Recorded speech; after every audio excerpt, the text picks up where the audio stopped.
क्या कहा उन्होंने, आगे कहा कि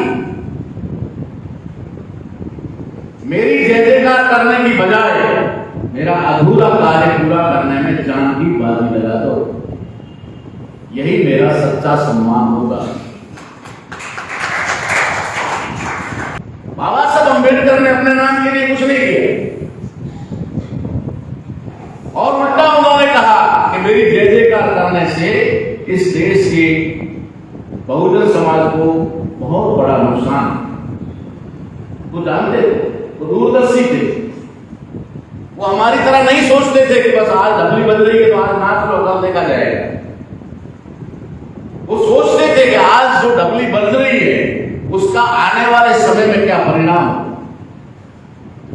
उसका रिजल्ट क्या आएगा। वो जानते थे कि सत्ता वो चाबी है जिससे सारे ताले खोले जाते हैं।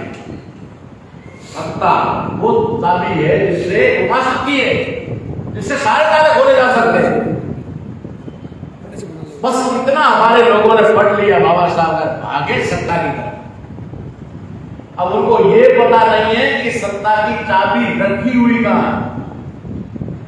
ढूंढते ढूंढते ही कुछ तो मर गए, कुछ को मिली नहीं, कुछ को मिली तो गलत मिली। सत्ता की चाबी वो मास्टर की कहां रखी हुई है, ये बाबा साहब अम्बेडकर अपनी अगली बात में कहते हैं। लेकिन हम पूरा पढ़ते नहीं, और पढ़ते हैं तो आसान वाला काम करते हैं, कठिन वाला करते नहीं। बाबा साहब अम्बेडकर ने कहा सत्ता वो चाबी है जिससे सारे ताले खुल जाते हैं। फिर बाबा साहब ने कहा वो सत्ता की चाबी समाज के बीच में है, वो समाज के पास है। इसलिए वो क्या कहते हैं कि सामाजिक क्रांति के बिना राजनीति अर्थहीन है।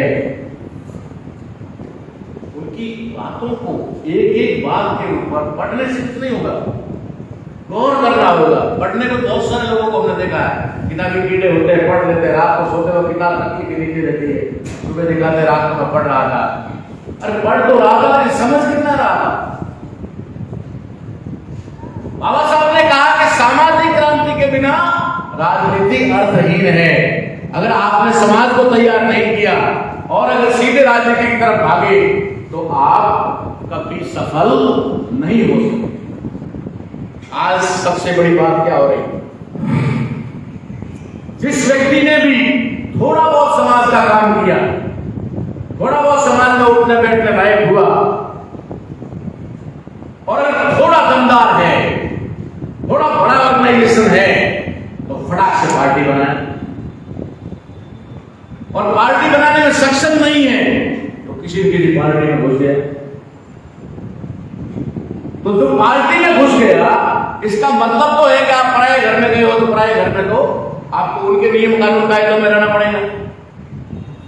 इसलिए हमारे लोग जो कांग्रेस और बीजेपी में है उन लोगों की कोई औकात नहीं होती।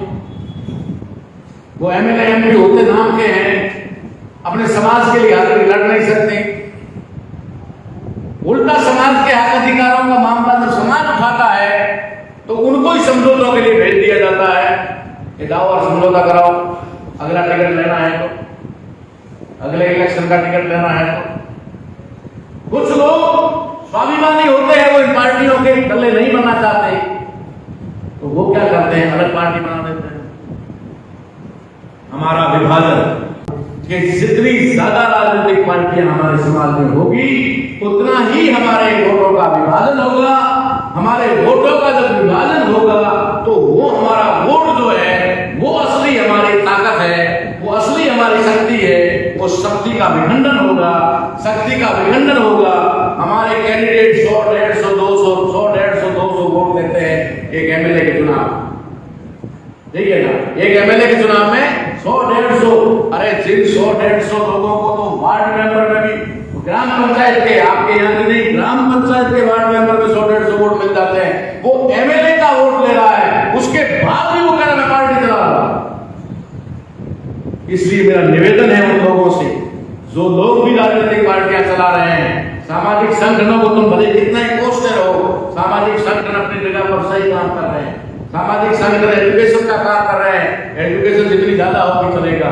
अगर संगठित होने की जरूरत है तो सिर्फ और सिर्फ पॉलिटिकल पार्टियों को संगठित, जितनी पॉलिटिकल पार्टियां संगठित होगी, जितनी कम होगी, उतना ही हमारा वोट संगठित होगा। जितना वोट संगठित होगा उतना ही हम सत्ता के करीब होंगे। और अगर हम सत्ता पे काबिज हो गए तो सत्ता पे जो काबिज होते हैं उनके साथ में कोई शोषण नहीं करता, उनका कोई अत्याचार नहीं करता, उनकी बहन बेटियों की कोई इज्जत के साथ नहीं खेलता। अगर हमारे समाज को हुक्मरान बनाना है तो कोई भी राजनीतिक दल वाला आपके लिए ऐसे नहीं करेगा। ये जिम्मेदारी आप लोगों की है कि उस राजनीतिक पार्टी जो आपके पास वोट मांगने आती है उससे पूछो कि तुम्हारा बायोडाटा दो, कब से बनाई, कितने वोट, कहां से चुनाव लड़े, किस समय कितने वोट मिले। बहुत सारे हमारे पार्टियों के राष्ट्रीय अध्यक्ष हैं जिनको 150-200 वोट मिल रहे हैं, राष्ट्रीय अध्यक्ष को, कहीं 2000 कहीं 4000, और वो भी कह रहे हम भी पार्टियों के राष्ट्रीय अध्यक्ष से। मैंने कहा भाई, इसलिए आप लोगों के माध्यम से मैं देश को संदेश देना चाहता हूं कि हरियाणा की धरती से कि अब जल्दी से जल्दी हमें पॉलिटिकल रूप से ऑर्गेनाइज होना चाहिए, राजनीतिक रूप से संगठित होना चाहिए। राजनीतिक रूप से संगठित हुए तो हम सत्ता में पहुंचेंगे, सत्ता में पहुंचेंगे तो समाज को कोई कुचलने वाला नहीं है। इसी संदेश के साथ मैं अपनी वाणी को विराम देता हूं। मैं